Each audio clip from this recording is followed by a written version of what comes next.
We are here for another episode of Do This, Not That, and we have a really cool guest. I'm so excited about this one because we're going to get some information today that I've been waiting to hear about. So we have Kevin Vaudry here. Who's Kevin? Kevin is the Senior Director of Sales and Marketing for Campaigner. And if you're not familiar with Campaigner, they're not just an incredible email platform and data hygiene platform. They're phenomenal for all your marketing automation and SMS, all this stuff. They have 120,000 customers. That's a lot of zeros. That's amazing. And the thing that I asked Kevin to come on and talk to us about is a fewfold. Yeah, we're going to get into some email stuff. That's going to be amazing.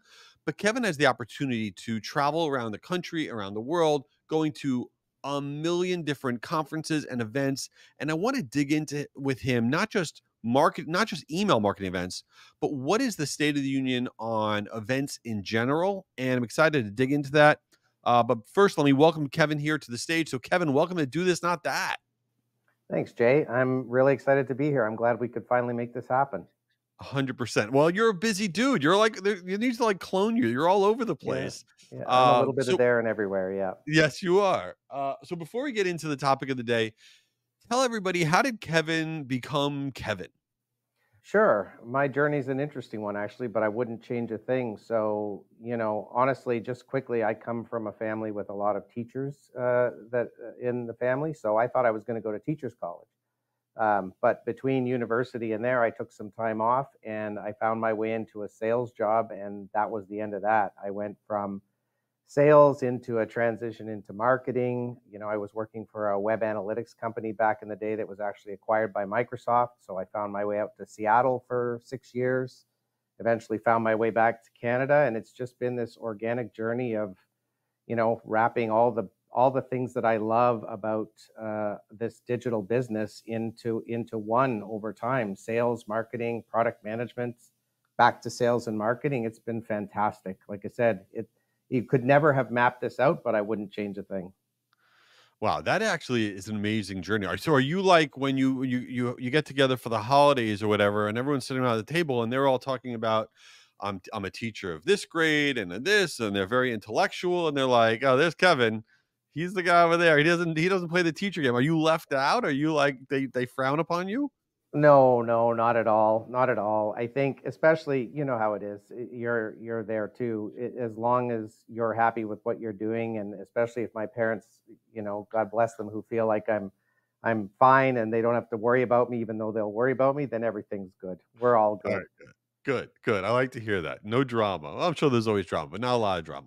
All right. So the first thing I want to talk through is events in general. What I mean by Yeah. that is so you there's been a lot of events going on, and I feel like there's a resurgence of events, in-person events now, actually Uh-huh. conferences and going to conferences. You go to a ton of conferences, you exhibit at a ton of conferences, and I want to get the pulse.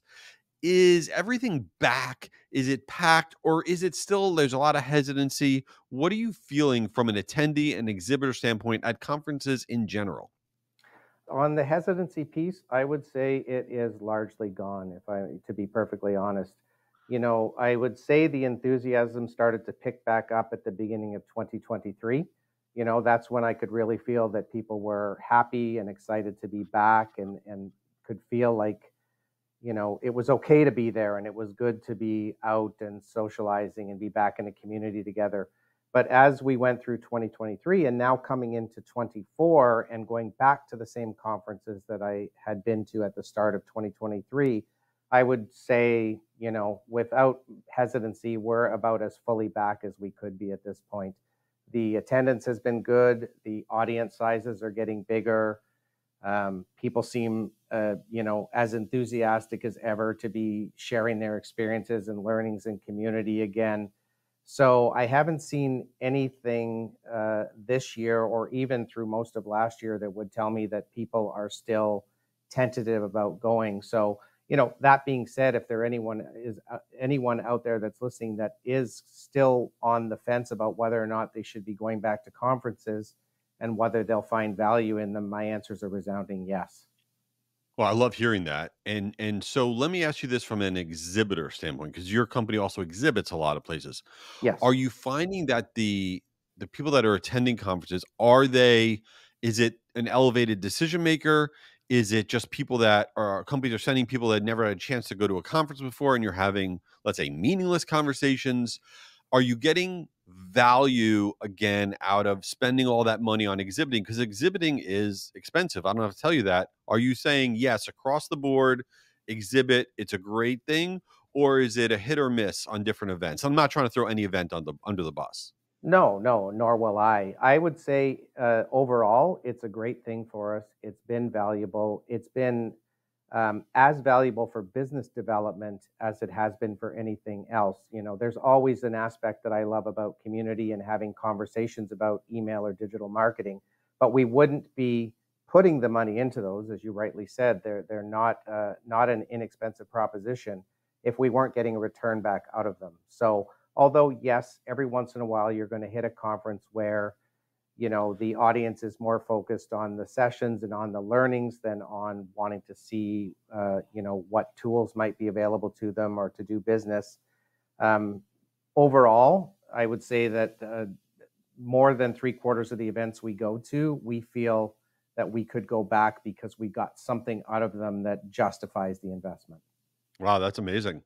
I think that if you rewind 2 or 3 years ago, obviously that wouldn't be the case, and certainly not during COVID. So for us to be all the way back, and for you as a major exhibitor to be getting value out of it's awesome. All right, so let's pivot this now to email a little bit, since you do have so much exposure to actual human beings that you're interacting with at trade shows and all of this, and they're coming up and they're talking to campaigner about stuff. What is the top of mind, the most common question or concern that you're getting from those email marketers that are out there?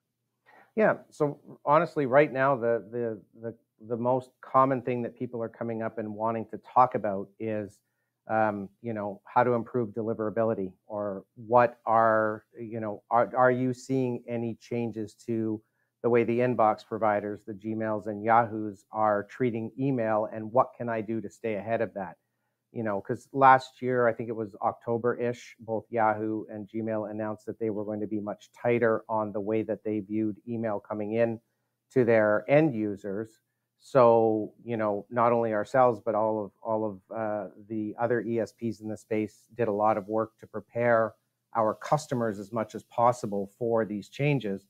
But nevertheless, now that things are in flight, the conversations are all about that. How can I stay ahead of things on the deliverability side so that I can continue to get the performance that I have been getting as Gmail and Yahoo evolve their requirements for senders?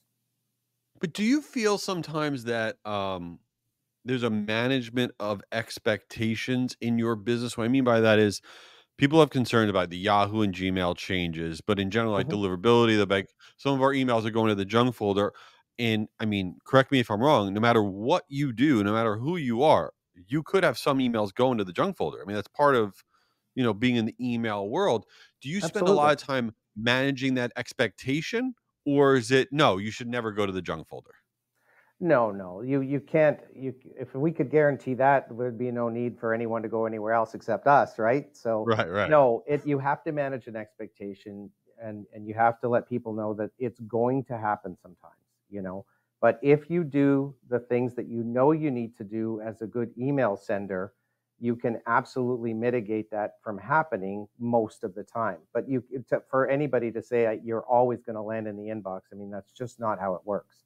You know that as well as I do. So, So what is the red flags, right? What is okay, you need to be doing these few things or else you actually will have a problem. I mean, what is the low-hanging fruit everybody should make sure they're doing to make sure at a basic level they have basically good email deliverability? yeah, let's make it three things, nice and simple, right? It all Yeah. starts with the contacts in your list and the contacts you're gathering. So, email validation, making sure those email addresses are valid. So, whether you are cleaning an existing list, by using one of the fantastic email verification tools that are out there, or whether you're validating emails as you're gathering them, or a combination thereof, you need to make sure that your hard bounce count is as low as possible, because that is a sign, usually to the inbox providers and to your ESP, that if your hard bounces are high, that you may have purchased that list from somewhere and you don't have consent to send to those people. So that's number one. Obviously, consent is required, but making sure that the email addresses you have are valid and keeping your hard bounce rate down as low as possible is the first thing you need to do so that you can get your campaigns to where they're going. Number two, it comes down to content, honestly. Making sure that your subject line doesn't appear like it's anything spammy, making sure that your content matches the subject line and everything lines up nicely in terms of expectation, i.e., I don't want to get an email about some fantastic sale and then find out that you're trying to, upsell me into something useless. So, like you do see these things where the subject line says one thing and the content is completely different. That'll get you in trouble. Absolutely. And then the other piece of that is watching your metrics. So looking to see how the last campaign performed, especially from an engagement side. So the clicks on the links, the conversions, whatever you call a conversion, whether it is a sign up to your newsletter or a purchase or something else, and watch how people are behaving with each subsequent send. That will tell you if something is or isn't resonating with your audience. You're going to want to watch your unsubscribes to make sure your people aren't tuning you out, and just generally keep a handle on how your email campaigns are performing. So clean lists, relevant, good content, especially with something eye-catching in the subject line, and then watching your data to understand how people are behaving as you continue to send. You follow those three things, and generally you can keep yourself on a pretty good path. That is so valuable. And I think that when you talked about hard bounces, I really feel like a lot of marketers out there, they're not paying attention to that and they don't realize how that's being interpreted by the email providers, right? Who you the what you are emailing out and how it's being received by these infrastructures. And so paying attention to your hard bounces is really what's going to be a big deciding factor of whether or not you're going to stay in that inbox. So I love that advice. All right, Yeah. let's pivot here for a second. Let's get into some ridiculousness. Let's get into All our right. segment that we call Since You Didn't Ask. Now, you're like an actual rock star, right? I mean, this is like a thing. I don't want to just say you're like an email rock star. You're like a full-fledged rock star. Is this fake? Am I saying anything that's not true that you actually were in like a rock band? Uh, you're true in that I was in a rock band. To call me a rock star would be one heck of a stretch, but we can roll with that. But yes, I was actually in a band. Yeah. So what was your role in the band? So I grew up taking piano because my mother was a piano teacher. So there goes the teacher thing There you again. go. So obviously in the band though, it was keyboards. So my role was to play keyboards. I sang a few songs here and there. No samples today, I promise your audience. Otherwise, you'll lose half of them. But yeah, so it was keyboards, a little bit of vocals. Nothing too major. I wasn't the flashy lead guitar player or the lead singer or the drummer, but I was there doing my thing. Did you have like groupies who were like, Kevin, we love you? Oh no, nothing like that. Why No, do I they have this usually say vision they of you usually with like save that long for the guitar hair? player. What's that? Like Sorry. I have this vision of you with like long hair, a bandana, everybody's chasing you around, like, is that not what was going on? No, it wasn't quite the big hair and the bandana and the eyeshadow and stuff like that. And you can clearly tell by looking at my hairline that I probably never had long hair. But look, it was fun. I'm not going to kid you. When everybody's having fun up there, everybody being the bandmates, and people are having fun dancing or just listening along or whatever, it's kind of a cool thing. But I wouldn't say I played anywhere that anybody would know of anything famous. It was pretty much a local thing. So, okay. So I feel like since you're a music person, is like your go-to Spotify, is it like Billy Joel or something? Like what's your go-to? Oh no, my go-to. I'm gonna reveal my age here, but I was a teenager in the 80s, right? So, there was so much kind of music, so much music coming at you then, but there was obviously a very big hard rock type of influence then. So, when I look at my go-to today, on the other side of that, I've got a 60s and 70s playlist that's probably like 13 hours long, but I've also Ooh. got an 80s hard rock playlist that I will go to just as often, whether I'm at the gym or in the car. So, you can name any of those bands from that time, and I probably listened to them or went to one of their concerts for sure. All right, we're gonna have to rock out with like some Motley Crue or Bon Jovi or There you something go. like that. I get it. That's Yeah. my vibe.